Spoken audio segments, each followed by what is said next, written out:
My name is Epsiba Beulah. Before I was a Hindu girl doing a lot of idol worship, and I was like a completely a traditional girl, like accepting what father says, what the elder says, and I was used to respect all those things. And after coming to the Lord, and I stopped the tradition. I completely stopped the tradition, and I just entered into the love and compassion of the Lord. My parents arranged for the marriage, and it was like a 2 months gap from the arrangement to the marriage. And immediately after marriage, like he said, like I don't like you. So I just want to leave, and he left. Even I was pleading him, I was begging him, and I was asking him to come back, but it never happened. If he is not going to come to me, I want to die. That if he is going to be separated from me, I should die. The day I was about to kill myself, I was watching a TV channel, and immediately she started like, here one girl is crying. You have been separated with your husband and you are planning to die now, but you are not going to do that. Immediately I called to one of my Christian friends, and she shared with me the gospel. On the spot, I accepted Lord as my Savior. The next moment, I felt free from the burdens and all kind of thoughts, and everything left me. Praise lord అండి. దేవునికి మహిమ కలుగును గాక. ప్రార్థన చేసుకుందాం. పరిశుద్ధ గొప్ప దేవా, నీకు స్తోత్రం, స్తుతి, మహిమ, ఘనత, ప్రభావం చెల్లించుకుంటున్నాం నైనా. ఈ సమయంలో ఉన్న పాటను మరొక్కసారి మీ పాద సన్నిధికి వచ్చుటకు మీరు మాకు ఇచ్చిన గొప్ప ధన్యతకే వందనాలు. నిజమే తండ్రి, ఇతరుల కోసం ప్రార్థించుట అనే అంశాన్ని మేము ధ్యానిస్తుండగా మాతో మాట్లాడి మీరే సమస్త మహిమ, ఘనత, ప్రభావాలు పొందుకోమని యేసుక్రీస్తు నామములో ప్రార్థన తెలియకుంటూ సమర్పిస్తున్నాం తండ్రి. ఆమేన్. ప్రైజ్ లార్డ్ అండి. దేవునికి మహిమ కలుగును గాక. దేవాది దేవుడు ఈరోజు మనకి ఇస్తున్న వాక్యాంశం ఏంటి అంటే, మరి blessings when you pray for others. అవునండి, ఇతరుల కోసము మనము ప్రార్థన చేసినప్పుడు మనము పొందుకునే ఆశీర్వాదాలు. అవునండి, చాలామంది ఎంతోమంది కోసం విజ్ఞాపనకర్తలుగా ప్రార్థన చేస్తూ ఉంటారు. దేవుడు వారికి ఇచ్చిన భారాన్ని బట్టి విజ్ఞాపనకర్తలుగా నిలబడతారు. వారికి దేవుడు ఇచ్చిన, అంటే కొంతమంది ప్రార్థన అంశాలు మా కోసం ప్రార్థన చేయండి అమ్మా అని అడిగినప్పుడు మరి ప్రార్థనలు చేస్తూ ఉంటారు. సో ఆ రీతిగా ప్రార్థన చేస్తున్నప్పుడు, ఇతరుల కోసం ప్రాముఖ్యంగా ప్రార్థన చేస్తున్నప్పుడు ఎలాంటి ఆశీర్వాదాలు పొందుకుంటాము అనే విషయాన్ని బైబిల్ గ్రంథంలో జరిగిన 2 ఉదాహరణని ఆధారం చేసుకొని ఈరోజు మనం ధ్యానించబోతున్నామండి. అది మన పట్ల, మన జీవితాల పట్ల నెరవేర్చబడును గాక. ఇక్కడ ఒక ప్రేయర్ మీటింగ్స్కి వెళ్ళినప్పుడు నేను కొత్తగా రక్షణ పొందుకున్న ఆ కాలంలో మరి ఒక తండ్రి గారు ఏం చెప్పారంటే, ఒక దేవదాసుడు ఏం చెప్పాడంటే, అమ్మ నీకు తలనొప్పి ఉందా, నువ్వు వెంటనే ఏం చేస్తావంటే, ప్రభా ఈ సమయంలో ఎంతమంది, అతను చెప్పాడండి పుల్పిట్ మీదకి వెళ్ళి, ప్రభా 1000 మంది ఎవరైతే తలనొప్పితో బాధపడుతున్నారో ఈ సమయంలో వారిని ముట్టి స్వస్థపరచు ప్రభా అని ప్రార్థన చేయమని చెప్పాడనమాట. ఇప్పుడు నేను అనుకున్న 1000 మంది ఎందుకు ప్రభా, నాతో పాటుగా ఇప్పుడు ఎంతోమంది, ఇప్పుడు నాకు తలనొప్పి వస్తే ఎంతోమంది తలనొప్పితో బాధపడే వాళ్ళు లోకంలో ఎంతోమంది ఉంటారు. సో అందరి కోసం ప్రార్థన చేయొచ్చు కదా ప్రభా అంటే, ఆయన 1000 మంది అన్నాడు, కానీ నేను ఎంతోమంది అంటే ఆ 1000 మంది పేర్లు మనం ఎత్తాము. 1000 మంది కోసం 1000 కృతజ్ఞతాస్తుతులు మనం చెల్లించట్లేదు, 1000 స్తోత్రాలు మనం చెప్పం. కానీ కాకపోతే ఒక మాట అండి, ఒక విశ్వాసపు మాట, నోటి నుండి వచ్చే ప్రతి మాట ఆయన ఖచ్చితంగా ఆయన వింటాడు. ఆయన మనం చేసే ప్రతి ప్రార్థనకి ఆయన ఆలకిస్తాడు కదండి. కీర్తనకారుడు రాసిన 20వ అధ్యాయంలో చక్కటి మాట ఉంటుంది, ఆయన మన ప్రతి విజ్ఞాపనని ఆయన అంగీకరిస్తాడంట. ప్రతి ప్రార్థనకి ఆయన జవాబు ఇచ్చడానికి సంసిద్ధంగా ఉన్నానని చెప్తా ఉంటాడు. ఆపత్కాలంలో ఆయన మనకి సహాయం చేసే దేవుడు అంట. దేవుని చిత్తమైతే ఆ వాగ్దానాలు మనం నేర్చుకుందామండి తర్వాత. సరే, ఇక్కడ చూస్తే మనం ఎలా ప్రార్థన చేసినప్పుడు మరి ఆశీర్వాదాలు పొందుకుంటాము, అది ఇతరుల కోసం ప్రార్థన చేసినప్పుడు అండి. మన కోసం ప్రార్థన చేసినప్పుడు ఎలాగో జవాబు పొందుకుంటాం. ఆలస్యమైనా, విశ్వాసమైనా లేకపోయినా దేవుడు ఇస్తాడు కాబట్టి మనం పొందుకుంటామండి. కానీ నేను అడుగుతుంది, ఇతరుల కోసం మనం ప్రార్థన చేసినప్పుడు పొందుకునే దీవెనలో. నేను చాలామంది చదువు రాని వాళ్ళు మరి వాక్యాన్ని చూస్తూ ఉంటారు కాబట్టి నేనేమంటానంటే వారికి, అంటే మాకు చదువు రాదమ్మా, మేము ఎక్కడికి వెళ్ళలేమో, మేము సేవ చేయలేము అన్న వాళ్ళకి నేను సలహా ఇస్తాను. ఒకటే ఏమంటానంటే, మీరు ఏమి చేయకపోయినా పర్వాలేదు, మీకు బైబిల్ చదవడం రాదు కదా, రాకపోయినా పర్లేదు, ఇలా మాలాంటి వాళ్ళు చెప్తున్న వాక్యాలు వింటారు కదా, వినండి. అంత మాత్రమే కాదు, మీకు తోసినంతలో మీకు తెలిసిన వారి కోసం ప్రార్థన చేయండి. పేర్లు రాసుకోలేకపోయినా పర్లేదు, పేర్లు గుర్తుంటాయి కదా. మరి అలా మీరు ప్రార్థన చేస్తున్నప్పుడు తండ్రి కుడిపార్శ్వన కూర్చున్న యేసయ్య ఇప్పుడు మనందరి కోసం విజ్ఞాపన చేస్తుండగా ఆయన జత పనివారిగా మీరు కూడా మరి ఆయనతో పాటుగా ప్రార్థన చేసినట్టే. ఎందుకంటే ఆయన అందరి కోసం ప్రార్థన చేస్తున్నాడు పరలోకంలో కుడిపార్శ్వన కూర్చొని. ఇప్పుడు మీరు కూడా ప్రార్థన చేస్తే ఆయనతో పాటుగా ప్రార్థన చేసినట్టే కదా. సో కాబట్టి ఆయనతో పాటుగా ఆయన నామంలో, అంటే యేసయ్య నామంలో మనం ప్రార్థన చేస్తే ఖచ్చితంగా జవాబులు ఇస్తాయి. కాబట్టి మీరు ఆయనకి జత పని వారిగా అవుతారండి. ఈ సేవ చేసినా చేయకపోయినా, అంటే ఇంకే పని చేయలేకపోయినా, దేవుడు పనులండి దేవునికి సంబంధించినవి చేయలేకపోయినా ఒక ప్రార్థన నువ్వు చేస్తే నువ్వు దేవునితో జత పని వారిగా మార్చబడుతున్నావు. ఇంతకన్నా ఈ లోకంలో ఈ గొప్ప సేవ ఏముంటుందండి. హల్లెలూయా, దేవునికి మహిమ కలుగును గాక. అప్పుడు దేవుడు నీకు రావాల్సిన దీవెన ఆశీర్వాదాలు ఇస్తాడు. ఎలా ఇస్తాడో చూద్దామండి. మరి ఆదికాండము 20వ అధ్యాయం 17వ వచనాన్ని ఒకసారి చదువుతానండి. మరి ఇది సందర్భం తర్వాత చెప్తాను, ముందు ఈ వచనాన్ని చెప్తాను. అబ్రహాము దేవుని ప్రార్థింపగా దేవుడు అబీమెలెకును అతని భార్యను అతని దాసులను బాగు చేసెను. వారు పిల్లలని కనిరి. ఏలయనగా అబ్రహాము భార్య అయిన సారాను బట్టి దేవుడు అబీమెలెకు ఇంటిలో ప్రతి గర్భమును మూసి ఉండెను. చూడండి ఇక్కడ ఏమి జరిగిందంటే, సందర్భానికి వెళ్ళిపోదామండి కాసేపు. అక్కడ చూసినప్పుడు అబ్రహాము మరి 20వ అధ్యాయంలో ఏం చేస్తున్నాడంటే, మరి అనుకోని రీతిగా మరొక రాజ్యానికి వెళ్తా ఉన్నాడు. దక్షిణ దేశం యొక్క కాదేశ దేశానికి వెళ్తున్నప్పుడు అక్కడ ఏం జరుగుతుంది అంటే, అబీమెలెకు అనే వ్యక్తి ఉంటాడు, ఆ రాజు ఉంటాడు.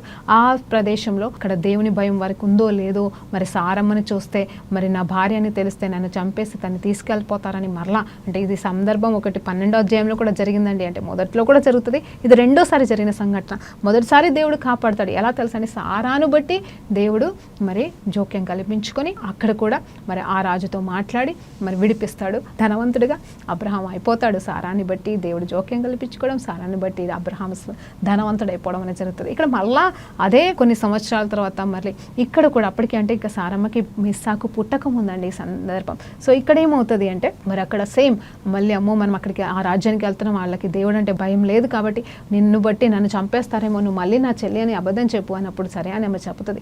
అలాగే అతను అబీమెలెకు ఏమనుకుంటాడంటే, తను అందంగా ఉంది బాగుందని రాణిగా చేసుకోవాలనుకొని తీసుకెళ్ళిపోతాడు. తీసుకెళ్ళిపోయి తనైతే ఇంకా ముట్టడు. కానీ దేవాది దేవుడు వెంటనే ఆకి ప్రత్యక్షం ఏమంటాడంటే, నువ్వు నా ప్రవక్త అయిన అబ్రహాం యొక్క భార్యను ఎందుకు తీసుకొచ్చావంటే, అదేంటి ప్రభా, నాకు ఆయన భార్య అని చెప్పలే, నేనేం తప్పు చేయలేదు, తను చెల్లి అని చెప్తేనే కదా నేను తెచ్చుకున్నాను, పైగా నాకు ఎలాంటి దురుద్దేశం లేదన్నప్పుడు, అవును నిజమే, నీకు ఎలాంటి దురుద్దేశం లేదు కాబట్టి నిన్ను నేను కాపాడడానికి వచ్చాను. సో నీ వల్ల ఏది ఎలాంటి పాపం జరగలేదు కాబట్టి, అతను నా ప్రవక్త అయి ఉన్నాడు కాబట్టి వెళ్ళు, నువ్వు అతన్ని పంపించి అతనికి ఎలాంటి హాని కలగకుండా మరి అతని ద్వారా నువ్వు ప్రార్థన చేయించుకో అని చెప్పేసి దేవాది దేవుడు కల రూపంలో మరి అబీమెలెకు ఒక అన్యరాజు అండి, అన్యరాజుకి మరి అబ్రహాము కొరకు సారమ్మ కొరకు దేవుడు కళలో కనిపిస్తాడు. చూడండి, మనకి దేవుడు కనిపించకపోతే, కళ కనిపించకపోతే, దర్శనం కనిపించకపోతే మనం ఎంత వేదన పడతాం. దేవుని బిడ్డలము ఒకవేళ దేవుడు కనిపిస్తే మనం ఎంతో ఆనందిస్తాం. కానీ దేవుని బిడ్డలను బట్టి అన్యులకి దేవుడు కనిపించడం అంటే ఇది ఎంతో గొప్ప విషయం అండి. సరే ఏదేమైనా సరే అబ్రహాం ద్వారా అబీమెలెకు దీవించబడ్డాడు. చూడండి ఎలా దీవించబడ్డాడు అనేది చూస్తే ఇక్కడ. ఆ తర్వాత మరి నువ్వు ఎందుకు ఇలా చేసావు మరి అన్నప్పుడు, అయ్యా మీకు భయము లేదనుకున్నాను, నన్ను చంపుతారనుకున్నాను, మా భార్యను తీసుకెళ్ళిపోతారనుకున్నాను, అందుకోసమే చేశానే అని ఏదో ఒకటి అబ్రహాం చెప్తా ఉన్నాడు. ఫైనల్లీ ఆ అబీమెలెకు ఏమంటాడంటే, సరే అయ్యా మీరు వెళ్ళిపోండి, ఇంకా మిమ్మల్ని ఎవరు ఏమనరు, మీరు ఎక్కడ ఉండాలనుకుంటే అక్కడ ఉండొచ్చు, మీకు ఈ స్థలం అంతట్లో ప్రొటెక్షన్ ఉంటుంది అని చెప్పినప్పుడు మరి అక్కడ అబ్రహాము మరి ఏం చేస్తాడంటే, దేవుని ఆజ్ఞ మేరకి వారందరి కోసం ప్రార్థన చేస్తా, అంటే వారికి అనారోగ్యం వచ్చింది, అలాగే వారి గర్భాలు కూడా మూయబడ్డాయి కాబట్టి వెంటనే మరి అక్కడ అబ్రహాం ప్రార్థించిన మరుక్షణమే ఏమవుతుందంటే వారికి స్వస్థత కలుగుతుంది. ఎందుకనగా అనేది ఉంటే చూడండి, అక్కడ సారాను బట్టి ఏమవుతుందంట, దేవుడు అబీమెలెకు యొక్క కుటుంబంలో ఉన్న ప్రతి ఒక్కరి గర్భాలని మూసి ఉన్నాడంట. ఇక్కడ చెప్పాలంటే ఒక మాట అండి, ఇక్కడ అబ్రహాముకి సంతానం లేదు. ఇది మనం ఈరోజు మాట్లాడబోతున్న అంశం. అబ్రహాముకి అంటే అప్పటికి ఇస్మాయిల్ పుట్టుండొచ్చు, కానీ సారమ్మకైతే అసలు గర్భఫలం లేనే లేదు. అయితే చనిపోయిన స్థితిలో ఉన్న ఆ సారమ్మ గర్భము తెరవబడలేదు. కానీ ఇక్కడ అబ్రహాము తన భార్య కోసం ప్రార్థించలేకపోతున్నాడు, కానీ అంటే డైరెక్ట్గా ప్రార్థన చేయలేకపోతున్నాడు, కానీ దేవుడి వాగ్దానం కోసం అయితే ఎదురు చూస్తున్న కాలం అండి. అది ఆల్మోస్ట్ 20 సంవత్సరాల పైన దాటిపోయింది వాళ్ళకి. సారమ్మని బట్టి కుమారుడు వస్తాడు అన్న మాటను బట్టి, ఆ నిరీక్షణని బట్టి వారు నిలబడుతున్నారు. అలాగే ఈ పరిస్థితుల్లో గుండా వాళ్ళు వెళ్తూ ఉన్నారు. దేవుడైతే వాళ్ళని అన్ని రకాలుగా ఆశీర్వదించడం మనం గతంలో మాట్లాడుకున్నట్టుగా. కానీ ఇక్కడ చూసినప్పుడు ఎప్పుడైతే సారమ్మని అయితే మరి తీసుకువెళ్ళాడో వెంటనే దేవుడు వాళ్ళని మరి గర్భాల విషయంలో మూసివేసి ఉన్నాడు. చూడండి, ఏ సమస్య అయితే ఆ సారమ్మకు ఉందో ఆ విషయంలోనే వాళ్ళకి అక్కడ శిక్ష వచ్చింది. నిజం చెప్పాలంటే ఇక్కడ వీళ్ళకి పిల్లలు లేరు, కానీ వాళ్ళకి పిల్లలు లేకుండా దేవుడు ఆపేస్తున్నాడు. కానీ ఎప్పుడైతే అబ్రహాము ప్రార్థించాడో వెంటనే జరుగుతున్న సంఘటన అంటే వారి గర్భాలు తెరవబడ్డం, వారి పిల్లల్ని కన్నట్టుగా మరి వాక్యం చెప్తుంది. అంటే తర్వాత కనుంటారండి, వెంటనే జరగదు, కానీ మూయబడిన గర్భాలు తెరవబడ్డం, ఏ అనారోగ్యంతో వాళ్ళు ఉన్నారో అక్కడ వారికి స్వస్థత అనేది కలిగిందండి. చూడండి ఇక్కడ కేవలం ఈ ఒక్కట సంఘటన జరిగిన తర్వాత ఏమైంది తెలుసా, వెంటనే విత్-ఇన్ 1 year అండి, సంవత్సరం లోపల మరి సారమ్మ గర్భము కూడా తెరవబడ్డం, బిడ్డని కనడం అనేది మనకి బైబిల్లో రికార్డ్ చేయబడింది. చూడండి, ఇతరుల కోసం ప్రార్థన చేసినప్పుడు నిజం చెప్పాలంటే అబ్రహాం అక్కడ చేసింది తప్పే, పొరపాటే, అబద్ధమే. కానీ దేవుడు అబ్రహాంని బట్టి కాదు, కానీ సారమ్మని బట్టి మరి దేవాది దేవుడు ఆమెను దీవించాడు.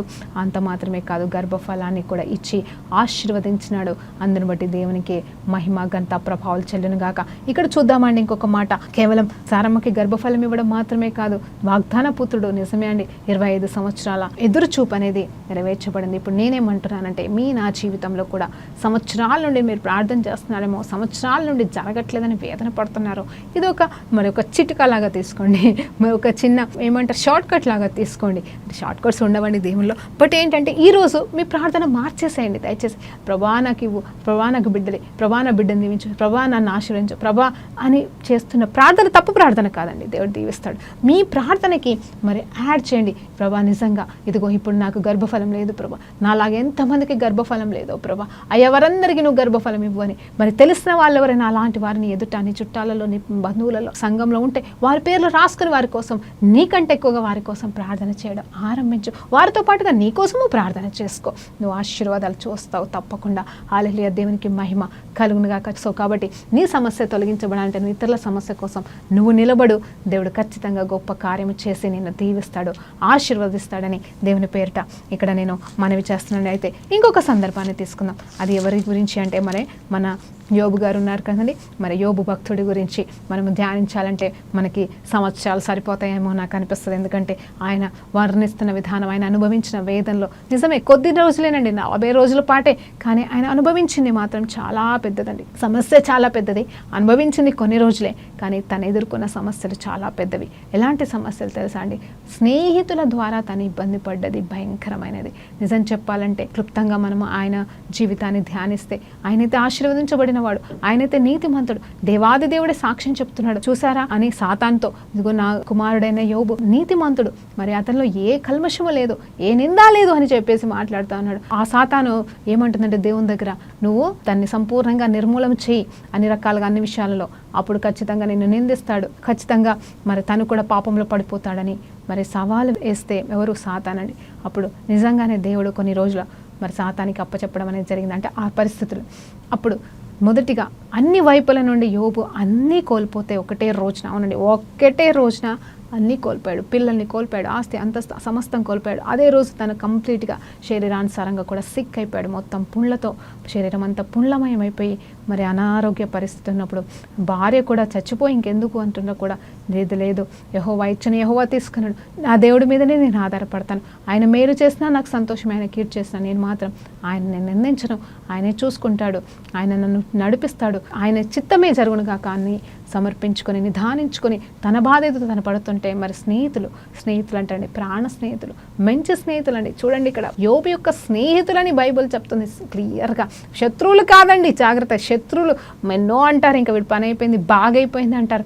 ఆ మాటలను బట్టి మనం అంత గాయము కాదా, ఆయన సర్లే శత్రువులు అలాగే ఉంటారు కదా అనిపిస్తుందేమో, కానీ నిజం చెప్పాలంటే శత్రువులు కాదండి, మిత్రులు వచ్చి మన దీన పరిస్థితుల్లో మనల్ని ప్రశ్నిస్తే ఆ మాటలు అంతా ఇంత ఉండవు. అర్థం చేసుకోవాల్సిన స్నేహితులు అపార్థం చేసుకుంటున్నారు. ఖచ్చితంగా నీ ఈ స్థితికి కారణం నీ పాపమే, పాపం ఒప్పుకో అని చెప్పేసి ముగ్గురు స్నేహితులు కూడా అండి, ఒకరి మించి ఒకరు నువ్వు పాపం చేసావు ఇంకొప్పుకో, తొందరగా ఒప్పుకో, నువ్వేదో పాపం చేస్తుంటావు ఒప్పుకో. ఇదే అండి ఆ బిడ్డ మీద మోపుతున్న నిందలు. అంటే తను తట్టుకోలేకపోతున్నాడు. ఇప్పటివరకైతే దేవుడే చూసుకుంటాడులే, నా దేవుడు అన్యాయస్తుడు కాదు, ఎందుకు జరిగిందో అని నెమ్మది పొందుకొని ప్రశాంతంగా ఉంటున్నాడు. సరే బాధని బట్టి ఉన్నాడు, కానీ బాధ లేదని కాదు, దేవుణ్ణి మనలేని స్థితిలో ఉన్న అతన్ని స్నేహితులు, అది కూడా ప్రాణ స్నేహితులు, సంవత్సరాల నుండి కలిసిన స్నేహితులు వచ్చి నిందిస్తుంటే ఆయన ఏంటో తెలిసిన వారే ప్రశ్నిస్తుంటుండగా ఆయన తట్టుకోలేక దేవుని దగ్గర వాదిస్తున్నాడండి. గొడవ చేయట్లేదు, అంటే దేవునికి వ్యతిరేకంగా మాట్లాడట్లేదు, దేవుని ధిక్కరించట్లేదు, దేవునికి వ్యతిరేకం కాలేదు, కానీ దేవునితో వాదిస్తున్నాడు. అయ్యా నీకన్నీ తెలుసు కదయ్యా, నా దేవుడికి తెలుసు అన్నట్టు వాళ్ళతోని ఆ గాయాలతో, ఆ మాటల వల్ల గాయాలతో మరి ఎవరిని అనలేక అటు దేవుణ్ణి ప్రశ్నించుకుంటూ, అంత మాత్రమే కాదు వాళ్ళని మరి దూషించట్లేదు, కానీ వారిని కూడా మరి రిబ్యూక్ చేస్తున్నాడు. ఏదో ఒక రకంగా మీరు నాకు స్నేహితులా అని చెప్పేసి ఆయన ప్రశ్నించుకుంటూ అంటే ఆ నష్టం కంటే ఎక్కువగా తను కోల్పోయిన సమస్త నష్టం ఇచ్చిన బాధ కంటే ఈ ముగ్గురు స్నేహితులు పలుకుతున్న మాటలు తనకి పెద్ద బాధని తీసుకొచ్చాయి. అలాంటి స్నేహితుల విషయంలో దేవుడు ఎలా జోక్యం కల్పించుకున్నాడు తెలుసా అండి? అంటే కొన్ని మాటలు విందాం. దేవాది దేవుడి వాగ్దానాలు కూడా అదే బైబుల్ అదే గ్రంథంలో రాయబడతాయి. మరి చూస్తే యోబు గ్రంథం 19వ అధ్యాయం 25 నుండి 29 వచనాల వరకు ఆయన ఒక మాట అంటున్నాడు, ఏదేమైనా మీరు ఎంత వాదించినా మీరు ఏం చేసినా మీకు నా గురించి తెలుసు కదా, అయినా సరే పర్వాలేదు, మీరేమనుకున్నా పర్వాలేదు, కానీ నేను మాత్రం నా విమోచకుడు సజీవుడు, మై రిడీమర్ లీవ్స్. అవును, నేను ఇప్పటివరకు ఆయన గురించి విన్నానేమో, నాకు నేనుగానే ఆయన నేను చూస్తాను, ఐ విల్ సీ, నా కళ్ళతోనే నేను ఆయన కార్యములు చూస్తాను. ఆయన నా పక్షాన మౌనంగా ఉండడు, ఆయన నా విషయంలో జోక్యం కల్పించుకుంటాడు. నా విమోచకుడు సజీవుడు కాబట్టి నన్ను కూడా ఇప్పుడున్న ఈ స్థితి నుండి విడిపిస్తాడని సగౌరవంగా చెప్పుకుంటాడండి. అంత మాత్రమే కాదు, మరి యోబు గ్రంథం 5వ అధ్యాయం 27వ వచనంలో ఒక చక్కటి మాటలు అక్కడ ఉంటాయి. సరే, ఆ మాట ఎవరు పలికినను దేవుని మాటగా చూస్తే ఏంటంటే, నోటి మాటల వలన గాయములు కలగకుండా చూసుకుంటారు. చూడండి, చెప్తున్నా కదా, మనకి దెబ్బల కంటే ఎక్కువగా, కష్టాల కంటే ఎక్కువగా, మనం ఎదుర్కొంటున్న పరిస్థితుల కంటే ఎక్కువగా మనుషులు అనే మాటలు మనల్ని చాలా నిందిస్తాయండి. ఆ మాటల వల్ల నిందితే వీళ్ళు బాగుపడరని, అది మన వాళ్ళే కావచ్చు, బయట వాళ్ళే కావచ్చు, ఇరుగు పొరుగు వారే కావచ్చు, వాళ్ళు పలికే మాటల గాయాలు మనల్ని కుచ్చుకొని మనం ఏమీ చేయలేకపోతాం. అంటే చేయాల్సిన పనిని కూడా చేయలేక నిరుత్సాహపడిపోయి మనల్ని ఆదరించే వారు లేక కృంగిపోయి డిప్రెషన్కి వెళ్ళిపోయి ఆత్మహత్య చేసుకునే దాకా కూడా వెళ్ళిపోయిన వారిని మనం ఎంతోమంది చూస్తాం. ఎందుకంటే నన్ను అందరూ అన్న మాటలు నేను తట్టుకోలేక, ఎవరేమంటారో అన్న సమస్యని మరి వాళ్ళు ఎదుర్కోలేక మరి ఎంతోమంది చనిపోయిన వారిని మనం చూస్తాం. మనం అలా ఉండకూడదండి ఇక్కడ. ఎందుకంటే దేవుడు వాగ్దానం చేస్తున్నాడు, ఇక్కడ నువ్వెవరివై ఉన్నావో నాకు తెలియదు, నువ్వెవరి మాటల వల్ల మరి బాధపడుతున్నావో, కృంగిపోతున్నావో, ఈరోజు దేవుడు నాతో మాట్లాడుతున్న మాట, నోటి మాటల వలన కలుగు గాయములు ఇక మీదట నీకు కలగంట. ఇతరుల నోటి మాటల వల్ల నువ్వెంత గాయపరచబడ్డావో ఎన్ని రోజులుండి, నీ విమోచకుడు సజీవుడైనందున ఈరోజు దేవాది దేవుడు నిన్ను కరుణించి నీకు విడుదలనిచ్చి వారి ఎదుటనే నిన్ను గొప్ప చేయబోతున్నాడు. కాబట్టి నీ తల ఎత్తుతాడు, నీ అవమానానికి రెట్టింపు ఘనత ఆయన ఇవ్వబోతున్నాడని ధైర్యం తెచ్చుకోమని వాగ్దానపూర్వకంగా ఈరోజు దేవుడు మాట్లాడుతున్నాడు. అంత మాత్రమే కాదు, ఇదిగో అక్కడ యోబు 9వ అధ్యాయం 11వ వచనాన్ని చూసినప్పుడు, ఇదిగో నీ ఆయుష్ను ఆయన పెంచుతున్నాడు అంటున్నాడు. దేవునికి స్తోత్రం. సందర్భం ఎవరైనా మాట్లాడినాను ఆ టైంలో, కానీ వాగ్దానం మాత్రం దేవుడు మనకిస్తున్నాడండి. ఏంటంటే, ఇదిగో పరిస్థితులు ఎలా ఉన్నాను, ఎంత భయంకరమైన అనారోగ్య పరిస్థితులు గుండా వెళ్తున్నాను, ఇంకెందుకు బ్రతకాలా, ఎవరి కోసం బ్రతకాలని నిస్సహాయ స్థితిలో నువ్వు ఉన్నావేమో, కానీ దేవుడు నీకు ఇస్తున్న వాగ్దానం ఏంటి తెలుసా? ఇదిగో నీ ఆయుష్ను పొడిగింపబడును అంటున్నాడు. ఎందుకు ప్రభు ఆయుష్ అంటావా? లేదండి, ఆయుష్తో పాటుగా ఆశీర్వాదాన్ని కూడా ఇస్తాడు. అది మర్చిపోకు. ఎందుకు బతకాలనుకుంటున్నావా? దేవుడు నిన్ను దీవించాలనుకుంటున్నాడు, నీ ద్వారా ఇతరులను దీవించాలనుకుంటున్నాడు. నువ్వు ఎదుర్కొంటున్న సమస్యలను జయించడానికి ఆయన కృప నీకు ఇవ్వబోతున్నాడు, ఇచ్చి ఉన్నాడు. కాబట్టి దేవుడు నీకు ఆయుష్ని ఇస్తున్నాడు, ఆశీర్వాదాన్ని ఇస్తున్నాడు, జయించే కృపనిస్తున్నాడు, నిన్ను నిలబెట్టుకుంటున్నాడు. నేను తలగానే చేస్తాడు కానీ నేను తోకక చెయ్యనని దేవాదేవుడు ఈరోజు వాగ్దానం చేస్తుండగా ఈ వాగ్దానాలను పొందుకో. యోబు కంటే కూడా భయంకరమైన స్థితులు గుండా నువ్వు వెళ్తున్నావేమో. యోబు 40 రోజులే సమస్యనే కావచ్చు అనుభవించింది, మరి నువ్వు 40 సంవత్సరాల నుండి సమస్యలు ఎదుర్కొంటున్నావేమో. దేవుడు ఈరోజు మాట్లాడుతున్న మాట ఏంటంటే, నేను ఆయుష్తో పాటుగా ఆశీర్వాదాన్ని ఇచ్చి నీకు విడుదలనిచ్చి, ఇదిగో నోటి మాటల వల్ల కలిగిన గాయాలను నేను తీసివేస్తానని చెప్తున్నాడు. నీ గాయములను కడతానంటున్నాడు. ఆయన మాట పంపుతున్నాడంటే ఆయన స్వస్థపరుస్తాడని, నీ అంతరంగ గాయం, నీకు కలిగిన ప్రతి గాయాలని ఆయన కట్టబోతున్నాడని దేవుడు మాట్లాడుతున్నాడు. తర్వాత చూద్దామండి, మరి ఫైనల్లీ మన అంశం ఏంటంటే, ఇతరుల కోసం మనం ప్రార్థన చేసినప్పుడు ఏం జరుగుతుందో చూడండి. నేను అదే చెప్తున్నాను. ఇప్పుడు మనం అలా నిన్ను నిందిస్తున్నవారు, అలా నిన్ను బాధ పెడుతున్నవారు, ఒకవేళ నీకు చేతబడి వరకు కూడా చేయించిన వారైనాను, శత్రువులు ఎవరైనా సరే నీ ఎదుట ఉన్నవారు, నీ చుట్టాలే కావచ్చు, నీ బంధువులే కావచ్చు, నీకు తెలియని వారే కావచ్చు, నీ కొలీగ్సే కావచ్చు, నీకు అన్యాయం చేస్తుంది ఎవరైనా, ఏ విధమైన అన్యాయం నీకు చేస్తుంది, నీ భర్త, నీ భార్యనే కావచ్చండి. నేను చెప్తున్న మాట ఏంటంటే, దేవాది దేవుడు వారి కోసం ప్రార్థన చేయమని చెప్తున్నాడు. హల్లెలూయా. నువ్వు ఇతరుల కోసం ప్రార్థన మాత్రమే కాదు, శత్రువుల కోసం కూడా ప్రార్థన. ఇదిగో నీ మిత్రుల కోసం నువ్వు ప్రార్థన. అవును, ఇంతకుముందు మనం అక్కడ ఏంటంటే మేలు చేయాలని చూసిన వాళ్ళకి కీడు చేయలేదు, కానీ ఇతరుల కోసం ప్రార్థన చేసినప్పుడు అబ్రహాం దీవెన పొందుకున్నాడు. ఇక్కడ మరి యోబు కూడా ఎలాంటి దీవెన పొందుకుంటున్నాడో మనం చూస్తున్నామండి. దేవునికి మహిమ కలుగును గాక. చూడండి, యోబు గ్రంథం 42వ అధ్యాయం 7 నుండి 9 వచనాలు మనం ఒకసారి ధ్యానిద్దాం. ఎలా ఉంటుందంటే, యెహోవా యోబుతో ఆ మాటలు పలికిన, అంటే దేవుడు కూడా దిగి వస్తాడు, యోబుతో ఎన్నో విషయాలు మాట్లాడతాడు. అప్పుడు దేవుడి దగ్గర యోబు ఒప్పుకుంటాడు, అయ్యా క్షమించయ్యా, నా బాధను బట్టి, నా గాయాలని బట్టి నేను అన్నీ తెలిసిన వాడనే, కానీ ప్రభా క్షమించు ప్రభా, నా నోటి మాటలతో మాట్లాడాను కానీ నన్ను క్షమించు ప్రభా, కానీ నేను ఇప్పటివరకు నీ గురించి నిజంగా విన్నాను, విన్నాను. ఆయన ఏమన్నాడండి 19వ అధ్యాయంలో, నేను వింటున్నానేమో కానీ నా విమోచకుడిని నేను చూస్తాను అన్నట్టుగానే, ప్రభా ఇదిగో నేను ఇప్పటివరకు నీ గురించి విన్నాను, ఇప్పుడు నేను కళ్ళారా చూస్తున్నానని ఆనందించి దేవునికి క్షమాపణ కోరుకుంటాడు. దేవుడైతే క్షమిస్తాడు. అప్పుడు అక్కడ ఏమంటున్నాడు తెలుసా అండి, కావున నేను నిన్ను అసహించుకొని ధూళిలోను బూడిదలోనే పడి పశ్చాత్తాపపడుతున్నానని యోబు చెప్పగా యెహోవా ఏమంటున్నాడు తెలుసా, యోబుతో ఆ మాట పలికిన తర్వాత ఆయన తెమానీయుడైన ఎలీఫజుతో ఇలాగు సెలవిచ్చెను, నా సేవకుడైన యోబు పలికినట్టు మీరు నన్ను గూర్చి యుక్తమైనది పలకలేదు గనక నా కోపము నీ మీదను నీ ఇద్దరి స్నేహితుల మీదను ఉన్నది. చూడండి, మనము అధ్యాయాలు చూసినప్పుడు ఆల్మోస్ట్ ఇంచుమించు 3వ అధ్యాయం నుండి యోబు గ్రంథం చూసినప్పుడు ఆల్మోస్ట్ 35వ అధ్యాయం వరకు మొత్తం ఆ ముగ్గురు స్నేహితులు యోబు గురించి నెగిటివ్గా మాట్లాడుతూ దేవుడి గురించి గొప్పగా మాట్లాడుతున్నాడు. సృష్టికర్త అయిన దేవుడి గురించి గొప్పతనం, అందులోకి వెళ్ళి కూడా మనం వాగ్దానాలు తీసుకుంటూ ఉంటాం. కానీ యోబును నిందిస్తూ వాదిస్తూ ఉన్నారు. ఒకవైపు యోబు, తర్వాత ముగ్గురు ఫ్రెండ్స్, మళ్ళీ యోబు, మళ్ళీ ఫ్రెండ్స్, ఇలా మాట్లాడుకుంటున్న మాటల్ని బట్టి దేవుడు విన్నాడు కదండి. ఇద్దరు మాట్లాడుకుంటే దేవుడు వింటాడు కదండి. ఆయన విని ఏమంటున్నాడు తెలుసా, గొప్ప మాటలే, సత్యమైన మాటలే కావచ్చు, కానీ యోబు విషయంలో నెగిటివ్గా మాట్లాడు కాబట్టి దేవుడికి రోషం వచ్చేసి తన బిడ్డను బట్టి మరి ఆయన రోషానికి వచ్చేసి ఏమంటున్నాడు తెలుసా, మీరు యోబు లాగా నన్ను బట్టి, చూడండి దేవుని బట్టి గణపరుస్తున్నారు, యోబును మాత్రమే కించేస్తున్నారు అక్కడ. కానీ దేవుడు ఏమంటాడు తెలుసా, యోబు లాగా మీరు పలకలేదు అంటే ముగ్గురులో ఒకరితో డైరెక్ట్గా మాట్లాడుతున్నాడు. ఆయన పేరు తమానీయుడైన ఎలీఫజుతో చెప్తున్నాడు ఏంటంటే, మీరు మరి నా సేవకుడైన యోబులాగా మీరు మాట్లాడలేదు కాబట్టి నిన్ను నీ స్నేహితులను ఇద్దరిని కూడా శిక్షించబోతున్నాను, నా కోపం నీ మీదను నీ ఇద్దరు స్నేహితుల మీదను మండుచున్నదంట. చూడండి, కాబట్టి 7 ఎడ్లను 7 పొట్టేళ్లను మీరు తీసుకొని నా సేవకుడైన యోబు నొద్దకు పోయి మీ నిమిత్తము దహన బలి అర్పింపవలెను. అప్పుడు నా సేవకుడైన యోబు నీ నిమిత్తము ప్రార్థన చేయను, మీ అవివేకమును బట్టి మిమ్మల్ని శిక్షింపక ఉండునట్లు నేను అతనిని మాత్రము అంగీకరించదను. ఏలయనగా నా సేవకుడైన యోబు పలికినట్లు మీరు నన్ను గూర్చి యుక్తమైనది పలకలేదు. హల్లెలూయా, దేవునికి మహిమ కలుగును గాక. చూడండి, ఇక్కడ నిజం చెప్పాలంటే అందరూ పలికారు మాటలు, కానీ అక్కడ దేవుడు రోషంగా దేవుడు యోబు పట్ల నిలబడుతూ, చెప్పాలంటే అక్కడ శత్రువులైతే, ఒకవేళ శత్రువులైతే, యోబు శత్రువులైతే దేవుడు నాశనం చేసేసేవాడేమో, ఇది మీ మాత్రం మాట్లాడే అవకాశం కూడా ఇచ్చేవాడు కాదేమో. కానీ యోబు యొక్క స్నేహితులు కాబట్టి దేవుడు కూడా కరుణించి సరే మాట్లాడితే మాట్లాడినారు, కానీ మిమ్మల్ని బట్టి నాకు కోపం మండుచున్నది కాబట్టి మీ అవివేకాన్ని నేను క్షమించాలంటే మీ ప్రార్థన మీరు అర్పిస్తే నేను అంగీకరించను. ఎందుకంటే వాళ్ళు అర్పించే వాళ్ళే, ఇదివరకు అర్పించే వాళ్ళే సమయాల్లో, కానీ మీరు ఇప్పుడు అర్పిస్తే నేను ఊరుకోను.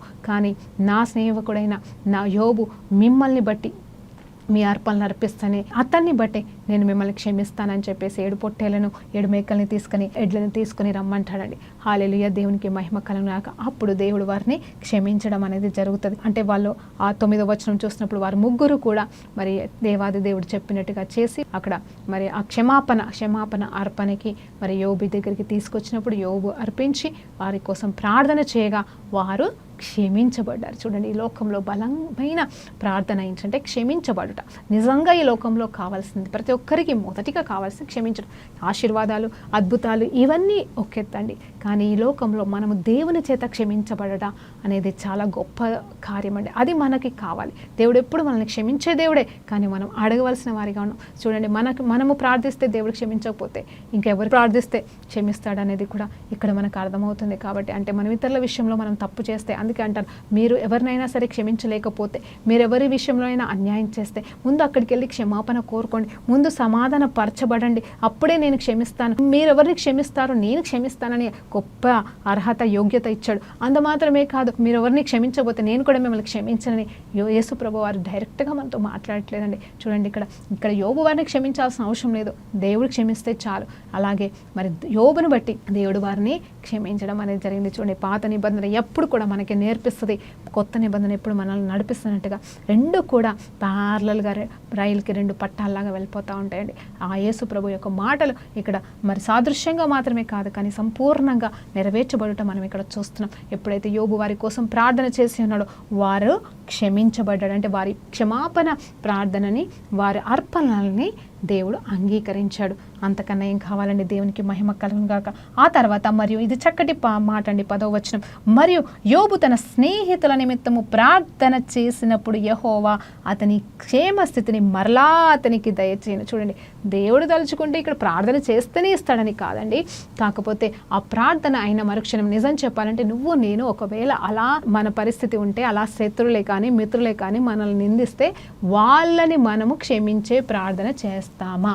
ఇక్కడ దేవుడు చెప్పాడని లోబడ్డం అనేది కాదు, కానీ తన స్నేహితులనే భారము తన పట్ల ఉంది, ప్రేమ ఉంది కాబట్టి ఇక్కడ యోబు క్షమించగలిగాడు. ఇక్కడ మనం కూడా క్షమించే మనసు కలిగి మనం ఇతరుల కోసం ప్రార్థించే మనసు కలిగితేనే మనకు ఆశీర్వాదాలు వస్తాయి. కాబట్టి మన ఆశీర్వాదాలు మనం ఆపుకోకుండా ఉండాలంటే ఖచ్చితంగా మనం యోబులాగా ప్రార్థన చేయాలి. ఇక్కడ చూస్తే ప్రార్థన చేసిన మరుక్షణమే అంటే ప్రార్థన చేసినా చేయకపోయినా దేవుడు మాట్లాడాడు, అయిపోయింది. ప్రభువా క్షమించని యోబు దేవుని క్షమించమని అడిగేసాడు, అయిపోయింది. కానీ యోబుకి ఇక్కడ మరొక పరీక్ష ఉంది. ఏంటంటే ప్రభా నేను వాళ్ళని క్షమించను, వాళ్ళు నన్ను ఎంత గాయపరిచారు నువ్వు వినలేదా అని వాదించట్లేదు, కానీ దేవుడు చెప్పినట్టుగా క్షమించేశాడండి. ఈరోజు మనం ఇక్కడ మిస్ అవుతున్నాం, జాగ్రత్త. మనము దేవుని నుండి క్షమాపణ కోరుకుంటున్నాం, కానీ మనము ఇతరుల్ని క్షమించే విషయంలో ఆశీర్వాదాలని పొడగొట్టుకుంటున్నామని జ్ఞాపకం చేస్తున్నాడు ఇక్కడ దేవుడు. సో నేను ఇప్పుడు చెప్తున్న మాట అదే కదండి, మనం ఇతరుల కోసం ప్రార్థించినప్పుడు మనము పొందుకునే ఆశీర్వాదాలండి కేవలం మనల్ని బాధ పెట్టిన వారి కోసం మాత్రమే కాదు, మరి మనకి తెలిసిన వారి కోసమే కాదు, మనలాగా సమస్యలో ఉన్న వారి కోసం మనం ప్రార్థించినప్పుడు ఎలాంటి జవాబులు మనం పొందుకుంటామో ఈరోజు మనం నేర్చుకుంటున్నాం. చూడండి, అయితే యెహోవా అతని క్షేమస్థితిని మరలా అతనికి దయచేయను, మరియు యోబును పూర్వపు కలిగిన దానికంటేను రెండంతల అధికముగా యెహోవా అతనికి దయచేయను. చూడండి, ఇక్కడ పాత నిబంధన ప్రకారంగా మరి దొంగిలించినప్పుడు రెండంతలు నాలుగంతలు అన్నట్టుగా ఇచ్చాడా మనకి తెలియదు, కానీ ఏదేమైనాను కూడా దేవుడు తనకి రెండంతలుగా ఆశీర్వాదం ఇచ్చినట్టుగా మనం చూస్తాం. ఇక్కడ చివరిలో ఒక చక్కటి మాట చెప్పాలనుకుంటున్నాను. అన్ని రెండంతలు పొడగొట్టుకున్న ఆస్తులు, అంతస్తులే కావచ్చు, గొర్రెలు, మేకలు, మరి తనకున్న అన్ని కూడా రెండంతలుగా పొందుకోవచ్చు. అలాగే ఎవరైతే స్నేహితులు కూడా తనని వెలివేశారో వారు రక్త సంబంధికులు కూడా వచ్చి మరి వెండి, బంగారము, చెవుల కమ్మలు తీసుకొచ్చిస్తున్నప్పుడు పొడగొట్టుకున్న ధననిధి కూడా తిరిగి పొందుకున్నాడేమో, కానీ పొడగొట్టుకున్న 10 మందిని మరి ఏ రీతిగా పొందుకుంటాడండి తన బిడ్డల్ని. నిజం చెప్పాలంటే అదైతే అన్యాయం కదండి. రెండంతలుగా ఎలా వచ్చింది? 20 మంది పిల్లలనైతే దేవుడు ఇవ్వలేదు, 10 మంది పోయారు, 10 మందిని తిరిగి ఇచ్చారు. ఆ విషయంలో నేను మీరు కావాలంటే యూట్యూబ్లో అది క్లుప్తంగా నేను చెప్పాను. యోబు యొక్క భార్య అనే మెసేజ్ నేను చెప్పడం అనేది జరిగింది. సో క్లుప్తంగా ఈ 2 నిమిషాల్లో చెప్తున్నాను. ఏంటి అంటే దేవాది దేవుడు యోబుని ప్రేమించిన దేవుడు అలాగే యోబు యొక్క భార్యను కూడా ఘనపరుస్తూ ఏం చేశాడు తెలుసండి, తన బిడ్డల్ని తిరిగి మరలా 10 మందిని ఇచ్చినట్టుగా మనకు అర్థమవుతుంది. ఎందుకంటే నేను అనుకుంటున్నాను వెంటనే అయితే పుట్టరు, 10 మంది పుట్టాలంటే 10 సంవత్సరాలన్నా పడుతుంది, వెంటనే రిజిస్ట్రేషన్ అక్కడ జరగదు, అది డబుల్ కూడా కాదు. కానీ దేవుడు గొప్ప దేవుడు ఏంటంటే పొడగొట్టుకున్న తన బిడ్డల్ని తీసుకున్న తన బిడ్డల్ని మరలా పుట్టినట్టుగా మనం చూస్తూ ఉంటాం. కానీ ముందుకు తర్వాత ఏంటంటే తన బిడ్డలు జ్ఞానవంతులుగాను అందమైన వారిగాను పుట్టినట్టుగా మరి బైబిల్ చెప్తుంది. ఇప్పుడు సమయం లేదు కాబట్టి నేను చెప్పట్లేదు, కానీ మీరు యోబు యొక్క భార్య గురించి మీరు ధ్యానించినప్పుడు మీరు ఖచ్చితంగా దేవుడు ఆమె మూర్ఖురాలైతే కాదండి, ఆమె మూర్ఖురాలైతే ఖచ్చితంగా ఇక్కడ ఆమె కోసం కూడా ప్రార్థన చేయని యోబు చేత మరి ప్రార్థన చేపిస్తుండే. ఆమె బాధ, ఆమె వేదన దేవుడు విన్నాడు. అందుకే కోల్పోయిన తన బిడ్డల్ని మరలా తన కౌగిట్లో పెట్టి ఉన్నాడని వాక్యం చెప్తుంది. అందరిని బట్టి దేవునికి స్తోత్రం కలుగును గాక. పరిశుద్ధ గొప్ప దేవానికి స్తోత్రం. అయ్యా మేము ఇతరుల కోసం ప్రార్థన చేసినప్పుడు మేము ఎలాంటి దీవెనలు పొందుకుంటామో ఈరోజు మేము నేర్చుకున్నాం. మా శత్రువులైనను మా మిత్రులైనను ప్రభా, మాలాగా సమస్యలు ఉన్న వారి కొరకైనాను మేము ప్రార్థన చేసినప్పుడు నీతో జత పనివారం మాత్రమే కాదు, కానీ ప్రభా అయ్యా మేము కూడా రెట్టింపుగా ఆశీర్వాదాలు అలాగే జరగవలసిన దానికంటే ముందుగానే మా దీవెనలు మేము పొందుకుంటామని తెలుసుకున్నాం. కాబట్టి ఎలాంటి స్వార్థం లేకుండా అయ్యా ఇతరుల కోసం ప్రార్థన చేసే ఆత్మని మాకు అందరికీ దయచేయమని వేడుకుంటూ యేసుక్రీస్తు నామములో ప్రార్థన వేడుకుంటూ సమర్పిస్తున్నాము తండ్రి. ఆమేన్. ప్రైజ్ లార్డ్ అండి. దేవునికి మహిమ కలుగును గాక.